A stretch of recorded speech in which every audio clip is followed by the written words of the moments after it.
하겠습니다. 직장 상사를 만났던 그 여자 직원에게 그 상사가 이렇게 얘기했어요.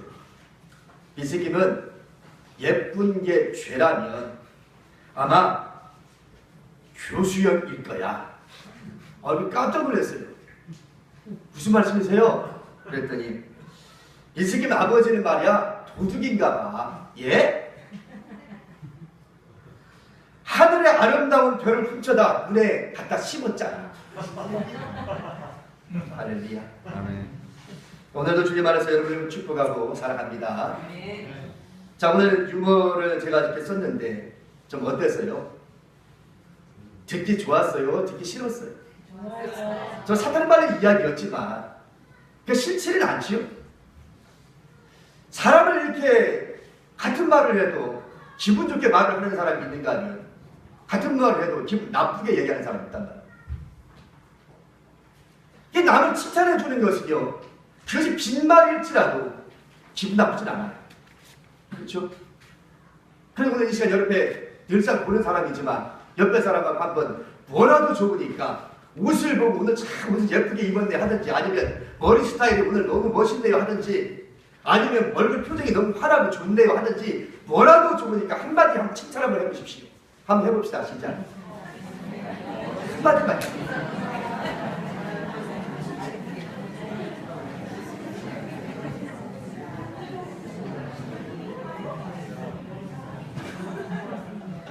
됐어요. 근데 여기 보세요. 자, 어떻습니까? 좋습니까? 저 진정성이 있었던 거 아니면 그냥 마음에 없는 소리였는가요? 마음에 있는 사람이 있을 거고 또 진정성이 없는 사람이 있을 거고 그랬습니까? 그래도 싫지는 않죠?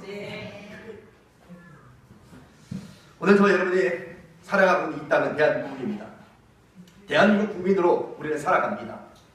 내가 대한민국 국민인 것은 내가 선택했습니까? 여러분이 선택했나요? 여러분이 어쩌다가 대한민국 태어났기 때문에 난 대한민국 국민으로 살아가고 있는 거예요. 간혹 가다가 영주권을 사거나 시민권을 얻어가지고 다른 나라 사람이 우리나라 사람으로 살아가는 사람이 있고, 우리나라 사람이 미국이나 다른 나라에 가서 그 나라 국민으로 살아가는 사람들이 간혹 있습니다만은, 대개의 경우는 내가 태어난 그곳이 내가 그 나라의 국민으로서 살아갑니다. 그런데 오늘 성경은 이 세상에서의 나라만이 우리에게 이야기하지 아니하고 보이지 않는 하나님의 나라, 천국이라고 우리는 많이 이야기하고 있는데, 천국의 시민권이 있다라고 우리에게 말합니다. 빌립보서 3장 20절 말씀 보면, 그러나 우리의 시민권은 하늘에 있는지라 거기로부터 구원하는 자 곧 주 예수 그리스도를 기다리노니 라고 얘기합니다. 우리는 어디에 있다고요? 우리의 시민권 하늘에 있나니 그랬어요. 그래서 오늘은 육신적으로 우리는 대한민국의 시민으로, 대한민국 국민으로 살아가고 있지만 또 다른 시민권이 우리에게 있습니다. 어느 나라예요? 하나님의 나라, 저 천국의 시민권이 우리들에게 있다는 말입니다. 오늘 본문에 보면 이 말씀에 충실하게 살다간 두 사람이 등장합니다. 하나는 세례 요한이고 하나는 예수 그리스도이십니다. 둘은 출생부터 보편적인 사람들과는 좀 남달랐습니다. 우선 세례 요한부터 한번 살펴볼까요? 세례 요한의 아버지는 사가랴입니다. 그의 어머니는 아론의 가문의 자손으로서의 엘리사벳입니다. 이 둘 사이에는 아이를 낳지 못했습니다. 마음고생이 컸습니다. 애를 낳지 못해가지고. 그러는 중에 이 사가랴는 제사장이기 때문에 제사장의 관열에 따라서, 그 순서에 따라서 어느 날 성전에 올라가 하나님 앞에 제사의 직분을 감당하는, 기도하는 중에 하나님의 사자로부터 수태고지를 받습니다. 사가랴여, 내 아내가 아이를 낳을 것이니 그 이름을 요한이라 하라. 이스라엘 자손을 주 곧 그들의 하나님께로 많이 돌아오게 하리라. 이렇게 말씀하십니다. 그래서 세례 요한이 났어요. 그리고 이제 이름을 호적 등본에다가 등록을 하려고 그러니까 요한이라고 쓰려고 하니까 그 가족들이, 그 가문의 족장들이 와가지고, 네 가족 중에는, 네 친족 중에는 요한이라는 이름이 없는데 어찌하여 요한이라고 하느냐? 그 아버지에게 다시 확인합니다. 그대로 하십시오. 왜요? 하나님의 고지한 이름이니까. 그런데 세례 요한이 난 겁니다. 예수님 볼까요? 예수님의 출생도 남다른 보통 사람과는 달랐습니다. 이미 요셉과 마리아는 결혼도 하지 않은 채에 약혼만 하고 있는 채에 있었습니다. 어느 날 마리아에게 하나님이 임하시죠. 가브리엘 천사가 임하시더니, 마리아야, 네게 하나님의 성령이 임하셔서 너에게 아들을 낳게 하리니 그의 이름을 예수라 하라. 그런 말씀을 하십니다. 똑같죠? 세례 요한. 보라 처녀가 잉태하여 아들을 낳으니 그 이름을 예수라 하라. 그가 큰 자가 되고 지극히 높으신 이의 아들이라 일컬어질 것이요 주 하나님께서 그 조상 다윗의 왕위를 그에게 주시리니. 이렇게 해서 예수님은 세례 요한보다 6개월 후에 이 세상에 탄생합니다. 이렇게 출생도 비슷하지만 그들이 본격적으로 일하는 데 있어서 사역하는 내용도 비슷했어요. 여러분, 세례 요한이 6개월 먼저 태어나서 사역을 하는데 그가 사역하는데 첫 번째 외쳤던 말씀이 뭔지 압니까? 마태복음 3장 2절 말씀에 보면 회개하라 천국이 가까이 왔느니라 이렇게 시작했어요. 회개하라 천국이 가까이 왔느니라. 그러면서 당시 지도자들에게는 아주 자극적인 말로 회개를 촉구했습니다. 마태복음 3장 7절부터 10절까지 말씀 보면 요한이 많은 바리새인들과 사두개인들이 세례 베푸는 대로 모는 것을 보고 이르되 독사의 자식들아 누가 너희를 가르쳐 임박한 진노를 피하라 하더냐. 그러므로 회개에 합당한 열매를 맺고 속으로 아브라함이 우리 조상이라고 생각하지 말라. 내가 너희에게 이르노니 하나님이 능히 이 돌들로도 아브라함의 자손이 되게 하시리라. 이미 도끼가 나무 뿌리에 놓였으니 좋은 열매를 맺지 아니하는 나무마다 찍혀 불에 던져지리라. 일반 백성들에게는 회개하라 천국이 가까이 왔느니라 이렇게 전했던 이 세례 요한이 그 당시 지도자들에게는, 정치 지도자들에게는, 종교 지도자들에게는 이렇게 자극적인 말로 했어요. 독사의 자식들아 하면서 말입니다. 이게 세례 요한이었어요. 아니, 거칠이 없었습니다. 담대하게 천국이 가까이 왔으니 회개하고 천국 백성으로 살라고 외쳤던 겁니다. 그런데 예수님이요 공생에 시작하는데 똑같아요. 마태복음 4장 17절 말씀을 보면 예수님이 마귀에게 3가지 시험을 받고 난 뒤에 첫 번째 공생에 들어갑니다. 첫 번째 공생에 들어가는데 마태복음 4장 17절 말씀 보면 이렇게 기록됩니다. 이때부터 예수께서 비로소 전파하여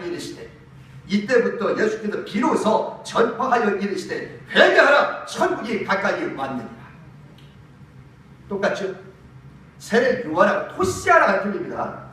토시아랑 안 틀리죠? 회개하라 천국이 가까이 왔느니라. 세례 요한은 그렇게 외쳤고 예수님도 토시아랑 안 틀리고 회개하라 천국이 가까이 왔느니라 이렇게 외쳤습니다. 세례 요한도 그렇게 얘기했는데 예수님도 그랬습니다.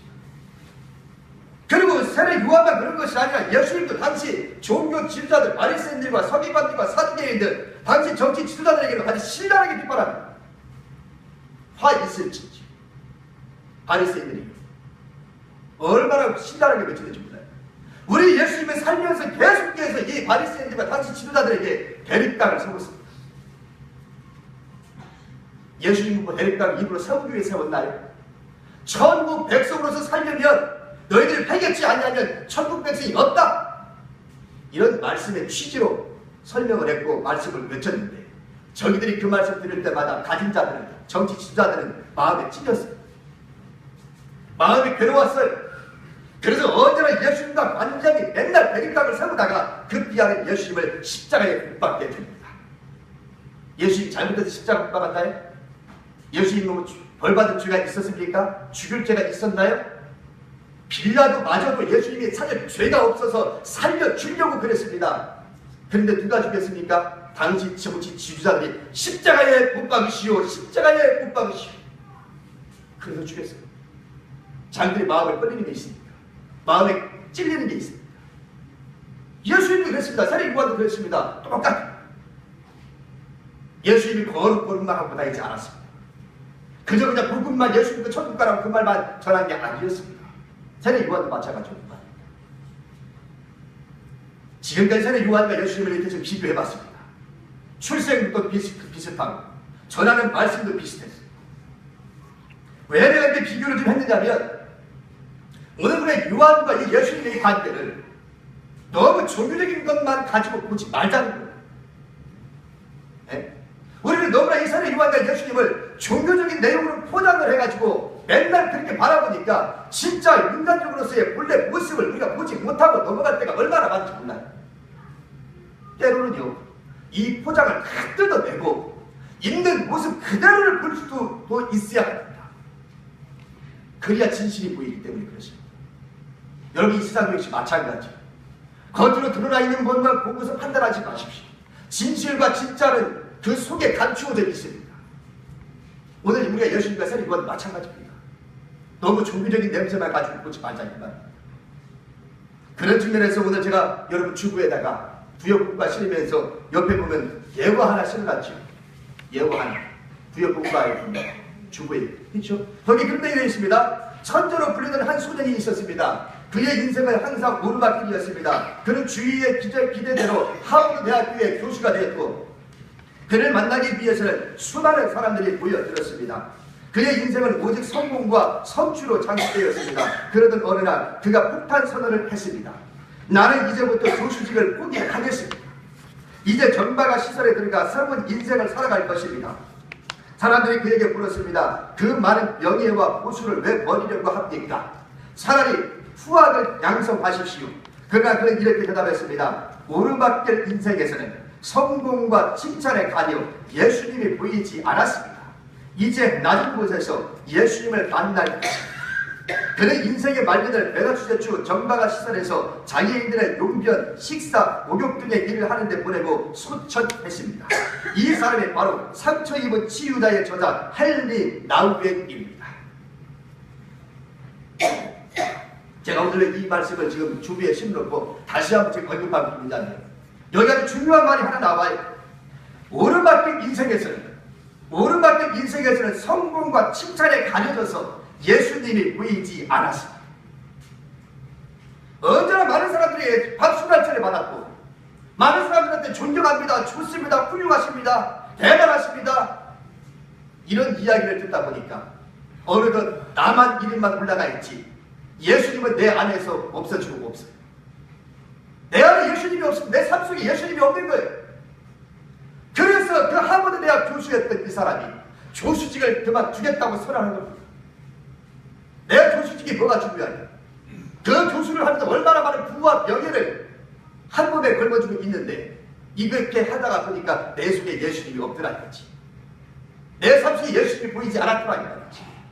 그래서 이 땅에 내가 살면서 부귀와 영화 누린들 무슨 소용이 있냐 이 말이죠.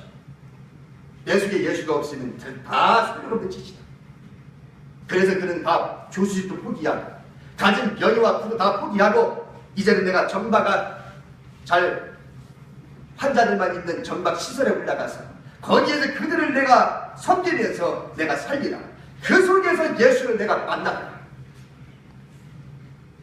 그런 측면에서 오늘 우리는 세례 요한과 예수님을 내가 비교하면서 내가 지금 설명하고 있지만 있는 모습 그대로만 보자니까 종교적인 내용 너무 포장시키지 말고 말입니다. 지금 말씀드렸던 것처럼 세례 요한과 이 예수님은 가치관이 같았어요. 그렇죠? 가치관이 같았어요. 회개라 천국이 가까이 왔는가. 저들의 머릿속에는 언제나 하나님의 나라 천국밖에 없었습니다. 그래서 언제나 외칠 때마다 회개하라 천국이 가까워 있느니라라고 외쳤어요. 그리고 가진 자들에게는, 정치 지도자들에게는 대립각을 세웠습니다. 대립각을 세우려고 세운 건 아니지만 저들 스스로가 대립각 세운 거지 예수님이 세운 건 아니에요. 예수님 바른 말을 한 거고 예수님 바른 길을 간 것뿐이었습니다. 다만 자기들이 마음에 괴로우니까, 저렇게 살지 못하니까, 자기들의 정권을 유지하려니까, 그러니까 저렇게 예수님을 직접 붙어갖고 세례 요한도 죽였던 거 아닙니까? 그것입니다. 자, 인간적으로 한번 보자 말입니다. 종교적 다 치워버리고 인간적으로 보자. 가치관 비슷했죠? 전하는 내용 똑같죠? 삶의 목적도 같았습니다. 이쯤 대비해요. 인간적으로 바라보면 가치관이 같은 것이면 동시에 또 라이벌 관계예요. 나이도 같아요. 단 몇 개월 차이요? 6개월 차이. 6개월 차이. 형과 동생 문제지. 이 땅에 사는 동안에 형과 아우 정도요. 뭐 이런 정도면 뭐 형과 아우랑 할 것도 없죠. 그냥 친구야 친구. 6개월 정도밖에 안 되니까 몇 년 차이 나는 것도 아니요. 한 달 차이 나는 것도 아니고 한 6개월 차이밖에 안 나. 그러니 야야하고 살 수밖에 없는 그런 반대의 형제가 따져보면 그렇지 않습니까? 같은 시대에 같은 내용을 갖고 하면은 라이벌이야. 인간적으로. 그러면 라이벌 관계라고 한다면 이 땅에서 우리가 라이벌 같은 경우에 어떻습니까? 여러분 보시기에 우리는 모든 라이벌 관계를 보십시오. 저 사람을 깎아 내려야 내가 올라가. 이 세상에서 가만히 있다. 제 말 틀립니까? 우리는 이 땅에 사는 분이 가만히 보십시오. 남이 잘 되는 꼴을 우리는 못 보잖아요. 남이 잘 되는 걸 보면 박수 쳐주고 좋아해주고 잘했다고 해줘야 되는데 라이벌, 특히 라이벌 관계에 있어서는 배 아파서 못 살아. 저놈 자식이 죽어야 내가 사는데 저놈 자식을 깎아내려야 내가 사는데 이게 일반적으로 우리가 살아가는 세상에 대한 삶의 모습입니다. 왜 그럴까요? 저 사람을 깎아내려야 내가 올라가는 줄 알아. 착각하는 거지. 착각하는 거예요. 근데 사실 따지고 보면 저 사람을 깎아야 내가 올라가는 것이 아니라 정반대로 저 사람을 올려줘야 내가 올라가는 거야. 할렐루야. 마사야, 그쵸? 깎아내리면 누군가 같이 내려가. 나도 내려가는 거요. 저 사람 깎아내리면 나도 내려가는 거예요. 왜? 똑같은 사람 되는 거니까. 근데 그 사람을 내 라이벌이 일지라도 저 사람을 좀 높여주고 칭찬해주면 사람들이 나를 어떻게 돼요? 쉽지 않은데 참 대단하십니다. 어떻게 라이벌인데 저렇게 다른 사람을 저렇게 올려주고 칭찬해주고 높여주니까 와 당신 인격이 참 그릇이 크네. 그리고 더군다나 같이 올라가. 깎아내려야 내가 올라가는 것이 아니라 저 사람을 높여줘야 나도 올라가는 거예요. 믿으시면 아멘 합시다. 크게 좀. 오늘 이 예수님과 세례 요한이 저와 여러분에게 바로 그런 모습을 분명하게 보여줍니다. 그래서 좀 더 깊이 들어가려고 그럽니다. 세례 요한은 자신을 철저히 낮추고 예수님을 높여줍니다. 마태복음 3장 11절과 12절 말씀을 보면 나는 너희로 회개하게 하기 위하여 불로 세례를 베풀거니와 내 뒤에 오시는 이는 나보다 굉장히 많으시니 나는 그의 신을 들기도 감당하지 못하겠노라. 그는 성령과 불로 너희에게 세례를 베푸실 것이요 12절에 손에 키를 들고 자기의 타작마당을 정하게 하사 알곡은 무와 곶간에 들이고 쭉정이는 꺼지지 않는 불에 태우시리라. 또 요한복음 3장 30절을 말씀 보면 그는 흥하여야 하겠고 나는 쇠하여야 하리라. 요한복음 1장 29절 말씀 보면 보라 세상죄를 지고 가는 하나님의 어린 양이다. 이게 누가 한 말이냐면 세례 요한이 누구에게? 예수님을 향하여 외쳤던 말이에요. 나는 쇠하여야 하겠고 그는 흥하여야 하겠다. 보라 저는 하나님의 어린 양이다. 세상죄를 지고 가는 하나님의 어린 양. 얼마나 흘려주는지 몰라요. 세례 요한이. 자기보다 사실은 늦게 온 거잖아요. 세례 요한 입장에서 예수님이. 자기 동생이잖아. 늦게 후에 왔어. 자기 형이에요. 따지고 보면. 그런데도 불구하고 세례 요한은 당시 라이벌이었던 이 예수님을 그렇게 극찬을 하지 않냐고 높여줍니다. 얼마나 아름다운 것입니까? 네? 참 아름다운 것입니다. 이랬던 세례 요한이 정치적인 말 한마디 때문에 감옥에 갇히는 신세가 됩니다. 분봉왕 헤롯이 자기의 동생 빌립의 아들을 자신의 아내로 맞이한 이 사건에 대하여 이 세례 요한이 가만히 있지는 않았어요. 분명히 잘못했기 때문에 가만히 있지는 않았습니다. 그래서 마태복음 14장 4절 말씀을 보면 당시 그 여자를 차지한 것이 옳지 않다라고 주장을 합니다. 당시 헤롯 왕에게 이 세례 요한이 찾아가가지고 당시 왕입니다. 당시 왕에게 세례 요한이 찾아가서 자기의 동생의 아내를 뺏어가지고 자기의 아내로 삼고 있으니까 화가 났어요. 누가요? 세례 요한이. 이거 말이 안 되는 얘기잖아요. 어떻게 이런 인륜의 편의적인 일을 할 수 있단 말이에요. 왕이 남들에게 본인해야 될 왕이 자기 동생의 아내를 뺏어서 자기 아내로 사나? 그 권력을 가지고 세례 요한이 가만히 있지 않았습니다. 바로 직격탄을 날렸어요. 당시 그렇게 한 것은 옳지 않다. 이 말 한마디 때문에 세례 요한은 감옥에 갇힙니다. 이 말 한마디 때문에 감옥에 갇혀서 그는 순교를 하게. 옳지 아니고 옳지 않다고 얘기할 것밖에 그거밖에 없어. 윤리적으로 도덕적으로 세례 요한이 그걸 범죄했나요? 남을 붙였나요? 다른 사람 죽였나요? 세례 요한이 그런 게 한 것도 없어. 다만 왜 내 동생의 아내를 뺏어서 자기 아내로 삼아? 자기 가족인데 여러분 같으면 가만히 있습니까? 있을 수 없는 얘기잖아요. 그것을 왕이라 할지라도 잘못된 거 잘못된 거 아닙니까? 당신이 그렇게 하면 잘못이다라고 지적한 것밖에 없습니다. 근데 그거를 감옥에 가둬서 결국은 생일 자칫날 소반에 담아서 이 모가지를 소반에 담아서 죽입니다. 그 세례면 죽어요. 감옥에 갇히고 말입니다. 바로 오늘의 본문 말씀은 바로 그 무렵입니다. 세례 요한이 감옥에 갇히고 난 다음에 언제 이 출수위에서 나가게 될지 앞이 보이질 않았습니다. 자기가 세례를 줬던 이 예수가 들리는 소문에 의하면 여기저기 다니면서 하나님의 나라에 대한 복음을 전하고 다닌다는 소식을 들리는데 자기는 할 일이 아직도 많은데 감옥에 가둬진 채 언제 나갈지도 모르는 깜깜한 생활 속에 살아가고 있는 것 뿐이었습니다. 그 순간 마음에 의심이 들어왔어요. 그래도 세례 요한이 제자들 며칠 보냅니다. 예수님에게. 얘들아, 너 저 예수님을 찾아가서 이렇게 좀 물어봤고 마라. 우리가 기다리는 분이 당신입니까? 아니면 내가 또 다른 사람을 기다려야 할까요? 그랬죠. 오늘 본문이 그 얘기예요. 그러니까 이 요한의 제자들이 예수님에게 와가지고 그대로 전합니다. 예, 우리 스승님이 당신에게 우리를 보내서 오실 분이 당신인지 아니면 다른 분을 우리가 더 기다려야 할지 알아보라고 우리를 보냈나이다. 이 예수님이 뭐라 그래요? 그 대답이 직접단으로 말하면서 바로 단도직입적으로 얘기하지 아니하고 우리 예수님이 돌려서 얘기합니다. 이게 15절입니다. 11장 5절. 맹인이 보며 못 걷는 사람이 걸으며 나병 환자가 깨끗함을 받으며 못 듣는 자가 들으며 죽은 자가 살아나며 가난한 자에게 복음이 전파된다 하라. 우리 예수님은 세례 요한에게 꾸지람 주지도 않고 찾아온 사람들에게 말하고 내가 그다! 무슨 소리 하는 거다. 다른 사람을 기다리다니 내가 그 사람인데 그렇게 말하지 않았습니다. 오늘 말씀처럼 맹인이 보며 못 걷는 사람이 걸으며 나병 환자가 깨끗함을 받으며 못 듣는 자가 들으며 죽은 자가 살아나며 가난한 자에게 복음이 전파된다 하라. 너희들이 본 거 들은 대로 다시 전하라. 요한의 제자들이 예수님의 그 말을 씀을 듣고 스승인 요한에게 갑니다. 그리고 이제 그 둘러선 무리들에게 우리 예수님이 이 요한에 대하여 이렇게 이야기합니다. 그것이 바로 7절부터 15절까지의 말씀입니다. 읽었으니까 그냥 읽지는 않겠습니다. 세례 요한에 대해서 우리 예수님이 얼마나 극찬을 아끼지 않는지 몰라요. 칭찬하죠. 칭찬하는 내용을 다 읽었으니까 더 이상 안 읽고 한 절만 보겠습니다. 11절입니다. 자, 11절 한번 볼까요? 읽을까요? 시작.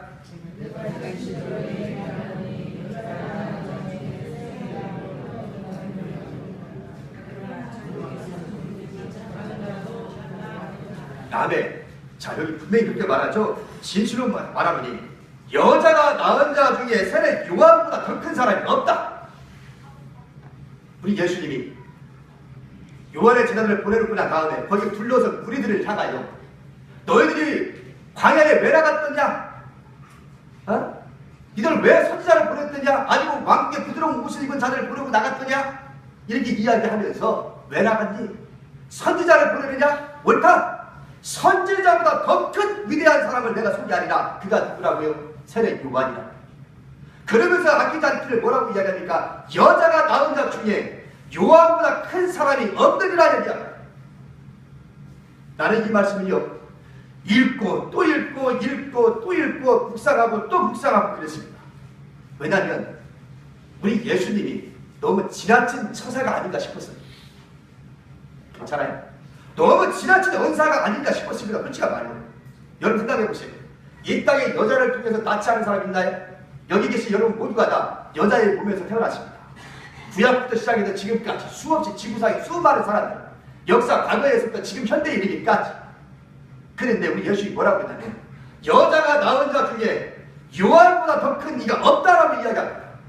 그 앞에 위대하신 인물들이 얼마나 많은데 모세도 있고 엘리야도 있고 예레미야도 있고 아브라함도 있고 얼마나 많은데 이 인류 역사에 정말로 훌륭하신 분들이 얼마나 많은데 여자가 낳은 자 중에 세례 요한보다 더 큰 이가 없다라고 이야기합니까? 아무리 생각해도 나는 너무 지나친 언사라고밖에 받아들이지 않겠더라고요. 우리 예수 칭찬하는 것도 어느 정도지, 남을 띄워주는 것도 어느 정도지, 좀 받아들일 만큼에서 띄워줘야지. 그건 도대체가 받아들일 수가 없어. 이걸 가지고 씨름을 했어요. 도대체 이걸 어떻게 받아들여야 되나? 이게 여러분 어떻게 쉽게 받아들여집니까? 세상에 여자가 나온 자 중에 동서고금을 막으라고 시대를 막으라고 요한보다 더 큰 이가 없다고 얘기하는데 놀랍지 않아요?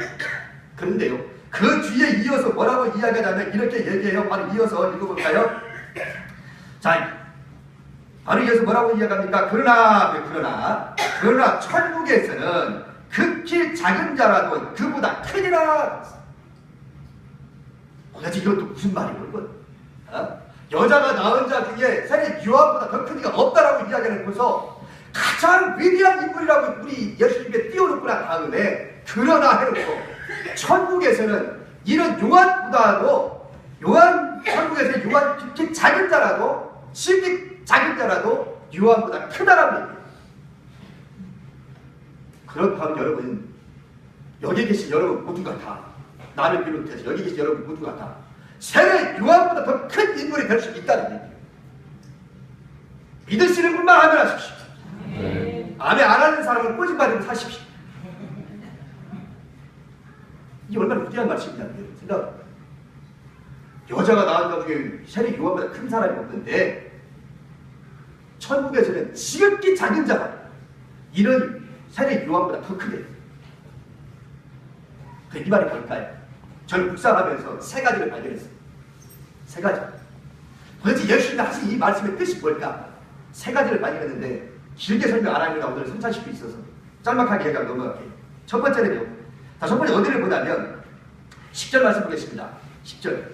기록된 바 보라 내가 내 사자를 내 앞에 보내노니 그가 내 길을 내 앞에 준비하리라 하신 것이 이 사람에 대한 말씀이니라.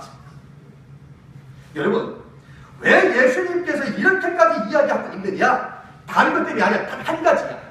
이유는 단 한 가지. 세례요한이 업적이 많아서가 아닙니다. 단 한 가지 이유요.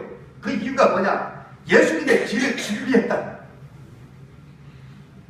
예수님의 길을 준비했다. 이 땅에 다른 사람을 위해서, 이 땅의 왕을 위해서 내가 준비한 것이 아니라 예수님의 길을 준비한 사람이 누구냐면 세례 요한이었다는 거예요. 다시 말해 예수님은 누구예요? 하나님이시죠. 할렐루야. 하나님이시죠. 빌립보서 2장에 가면 동등됨을 취할 것으로 여기지 아니하시고 종의 형체를 입어 이 땅에 내려오셨다 그랬죠. 그는 원래 누구였다고? 하나님과 동등됨을 취할 것으로 여기 하나님과 동등하신 예수 성자 하나님이시죠. 하나님이 이 땅에 오면 누가 준비했단 말이에요? 세례 요한이 준비했어요. 그러니까 지금 열심히 하신 말씀이요. 그러니까 이 세상에 여자가 낳은 자 중에 가장 으뜸이 바로 세례 요한. 바로 예수님이 오시는 6개월 후에 예수님이 오시는데 그 예수님 오실 때를 세례 요한이 준비했어요. 그러면 저와 여러분이 위대한 인물이 될 수 있다는 것은 우리가 예수님을 위해서 살면 여러분들 위대한 인물인 줄로 믿습니다. 단 그거 하나밖에 없는 거예요.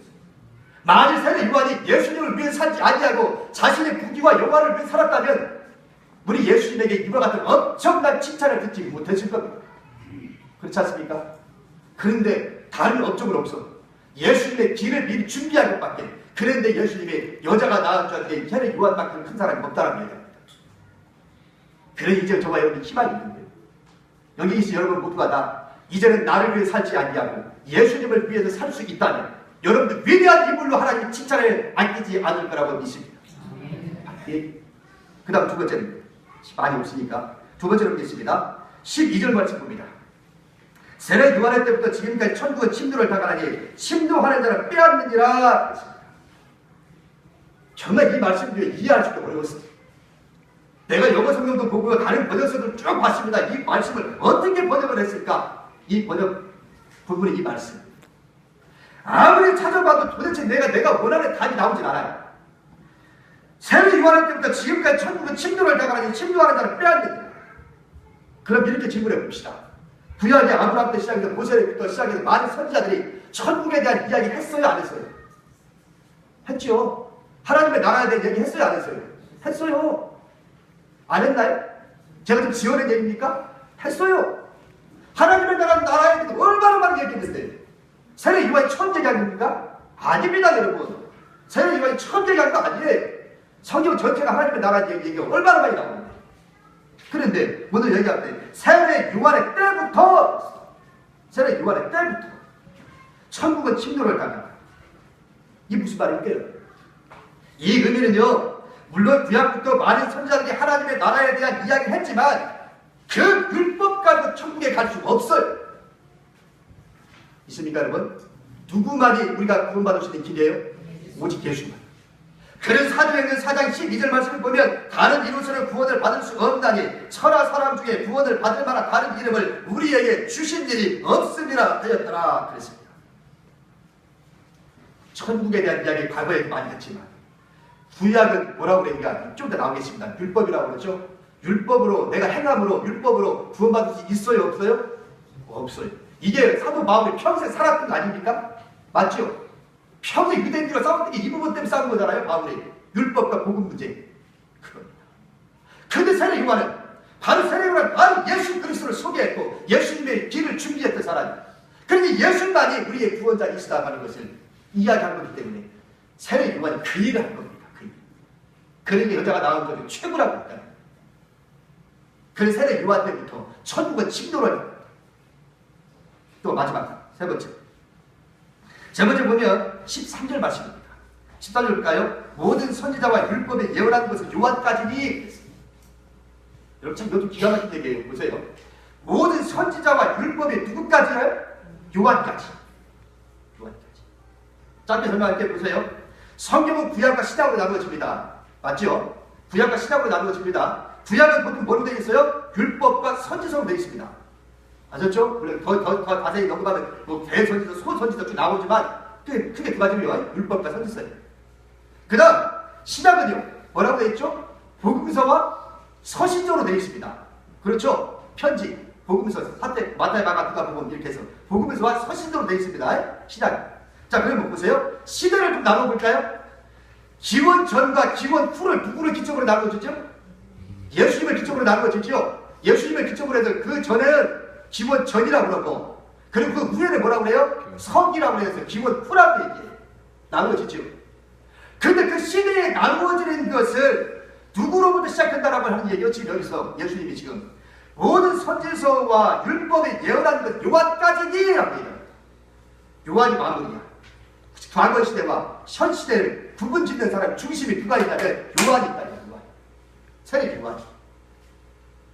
과거의 사람들은 모두가 다 오실 메시아를 준비하면서 살았던 사람들. 그리고 요한까지가 예언의 마지막이야. 예언의 마지막. 그리고 요한 때부터는 이제 새로운 시대로 바뀐 거예요. 이해하셨습니까? 그 새로운 시대를 누가 여는 거예요? 세례 요한이 여는 거예요. 그리고 예수님이 등장하실 겁니다. 6개월 후에. 있습니까? 기가 막힌 거지. 다시 말하면 오늘 정말 여러분이 시대를 흘러가고 시간을 흘러가고 있지만 언제나 세상의 중심이 되어져서 내가 주인이 되어져서 살아가는 것이, 그래서 세례 요한 진짜 들었던 것처럼 여러분의 주변 믿음을 하지 말고 언제 어디 무엇을 하든 어떤 자리에 있든 여러분의 중심이 될 수 있기를 축원합니다. 끌려가는 사람이 아니라 이 시대를 이끌어갈 수 있는 사람이 되기를 축원합니다. 언제 가든 여러분 중심이 되어 주시기를 축원합니다. 기독교가 중심이 되어야 된다 이 말이에요. 이 지역에서도 장독 교회가 중심이 되어야 된다 이 말이에요. 이것이 오늘 우리가 천국 백성으로 살아가는 데 이유입니다. 아무것도 아니에요. 따지고 결론 냈을 때 먹고 잘 것도 없는 한 청년이 파리의 어느 교회 커피숍에서 정처 없이 세월을 보내고 있었습니다.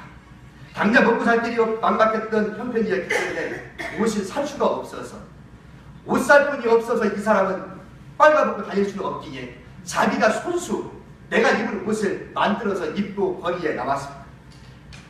근데 어느 날 지나가던 젊은 부인 한 분이 이 사람이 옷을 입고 나왔던 이 청년에게 이렇게 이야기했어요. 어머, 그 옷 참 멋지네요. 어디에서 그런 옷을 구할 수 있죠? 네? 제가 만든 옷인데요. 아, 그래요? 청년은 분명히 백만장자가 될 거예요. 라고 이야기했어요. 이 말 한마디에 옷도 없고 다진 것도 없고 그래서 살 수 없었던 이 청년이 지나가던 이 부인이 이렇게 극찬을 아끼지 아니하고 앞으로 백만장자가 될 것이라고 그렇게 칭찬을 했더니 그때부터 이 사람의 자존감이 생기기 시작합니다. 아, 나한테 뭔가 보이지 않는 재주가 있다? 그 말 한마디 때문에. 그래서 그때부터 이 사람 패션 디자이너가 됩니다. 패션 디자이너가 되면서 지금까지 전 세계적으로 유명한 피에르 카르니라는 사람이 등장합니다. 피에르 카르니. 여러분과 내가 패션에 대해 잘 모르니까 패션 업계에 있는 사람들 이 사람 이름 잘 알거든요. 피에르 카르니. 가진 것도 없고 돈도 없고 얼마나 없었으면 내가 직접 내 옷을 내가 만들어서 입고 다녔겠어요.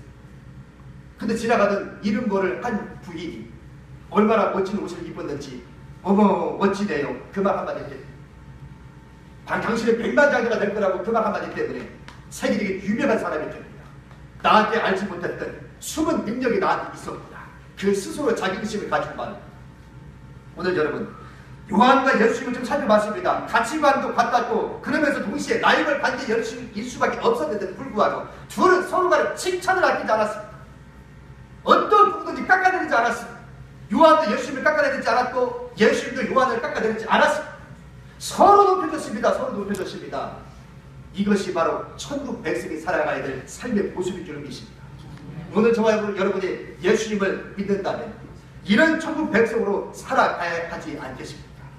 우리 교회 안에서도 서로 칭찬해 주십시오. 이 지역 사회에서도 서로가 동네 사람들을 칭찬해 주십시오. 높여 주십시오. 이 나라 이 국민이 야당이 여당이 서로 높여줄 수가 있다면 나는 이 나라가 천국이 될 줄 믿습니다. 우리 동네가 천국 될 줄 믿습니다. 우리 교회가 천국 될 줄 믿습니다. 서로 높여주십시오. 깎아내리지 말고 흠잡지 말고 서로 서로주고 높여주시만 있다면 죽어서 가는 천국이 아니라 이 땅에서 천국을 누리고 살 줄로 믿습니다. 기도하겠습니다.